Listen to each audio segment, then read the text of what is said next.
Hi, Leo. It's Raina. I want to welcome you to a new feature of mine called Astroweather with Raina. I'm either going to be doing this once a week or twice a month, and it's just going to be talking about some of the major transits that are affecting your life.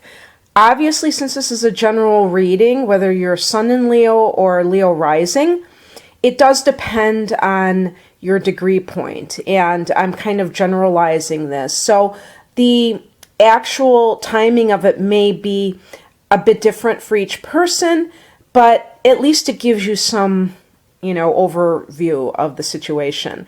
And so for the end of September, what is exactly looking like the energy for Leos? Well, we have the Sun in Libra. Libra is an air sign, and it's very favorable to you. It's your third house, and so you may even have friends who are Librans and get along famously. So there's like a real concentration of energy in your third house of communication. You have the Sun there. Jupiter is going to take up residence there until 2017, so that's pretty significant. You have the new moon there on September 30th. So that is, you could say, new beginnings when it comes to possible writing projects, teaching, especially younger grades.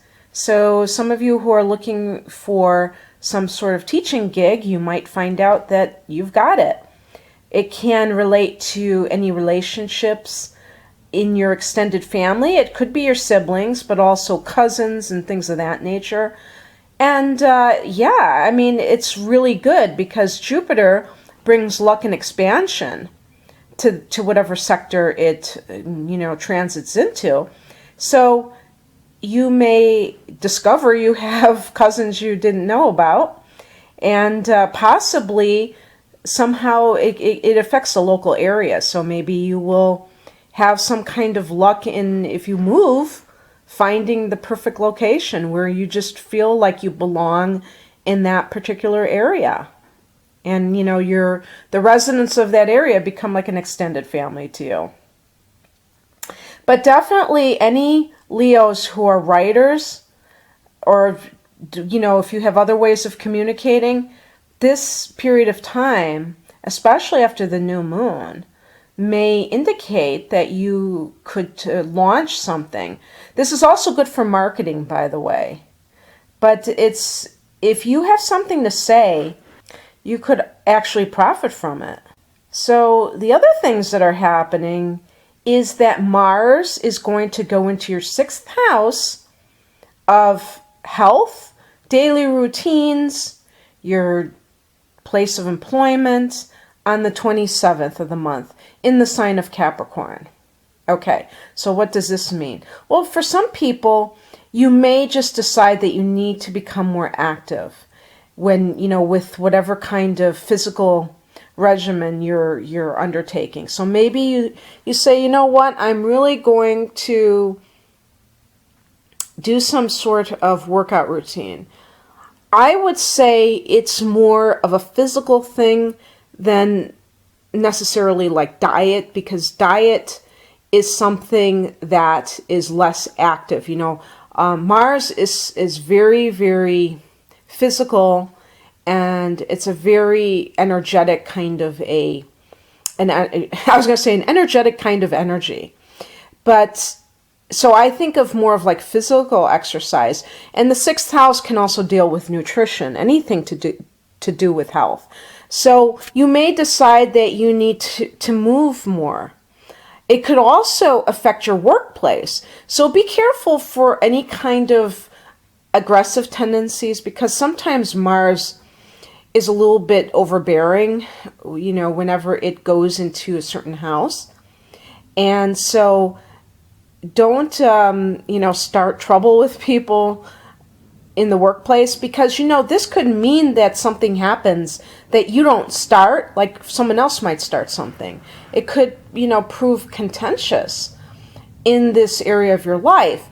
And so if you stay above the fray, you will benefit. And this is where astrology comes in.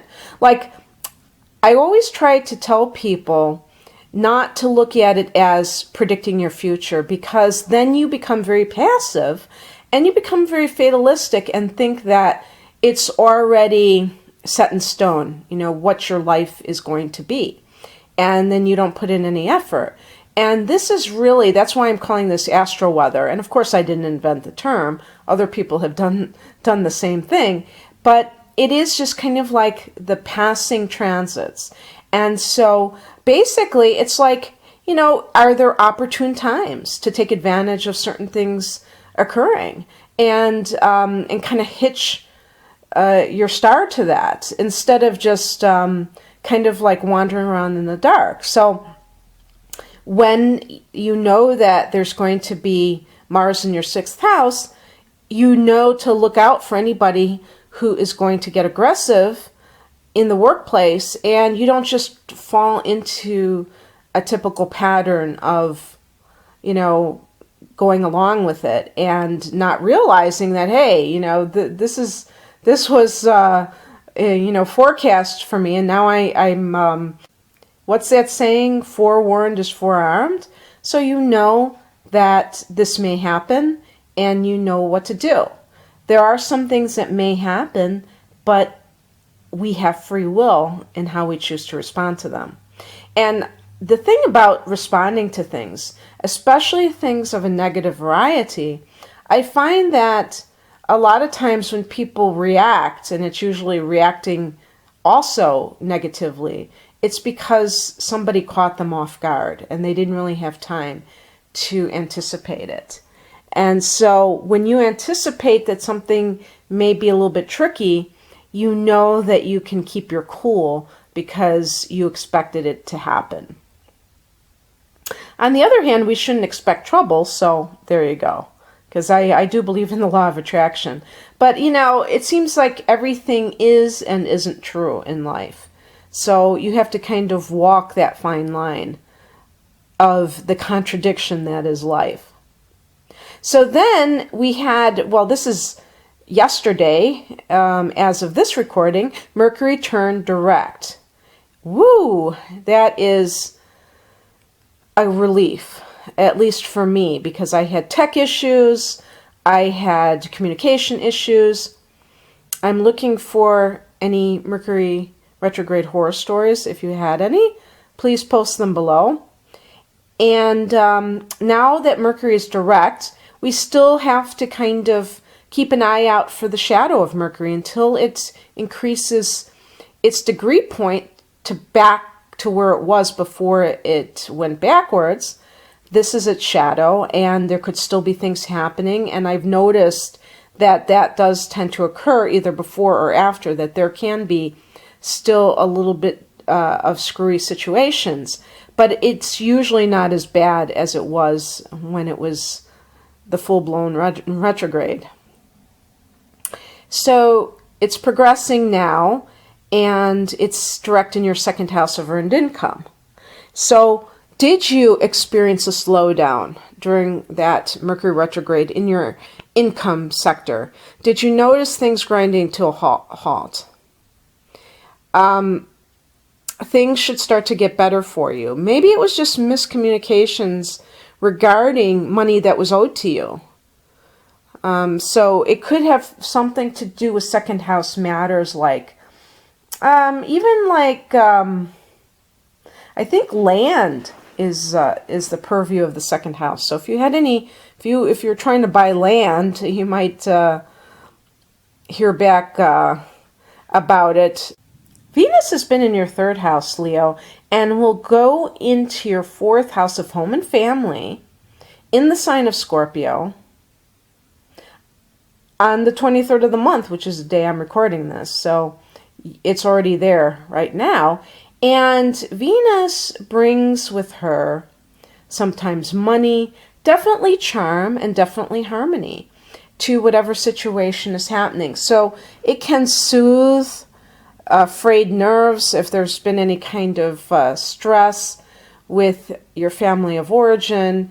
If you were trying to do something with your house and you had issues with it, now maybe you will see a lot of beautifying effects. You may decide you want to, make your house more attractive in some way.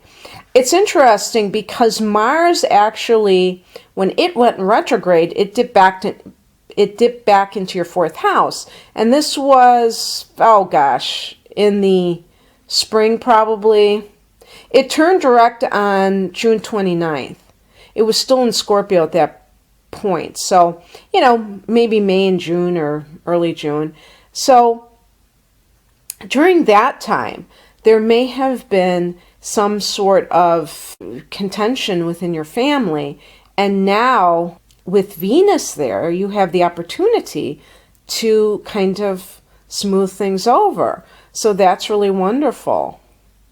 So basically, Leo, I see a lot of energy in communication. Maybe you're just going to take a lot of day trips and you're going to have a lot of buzz around you.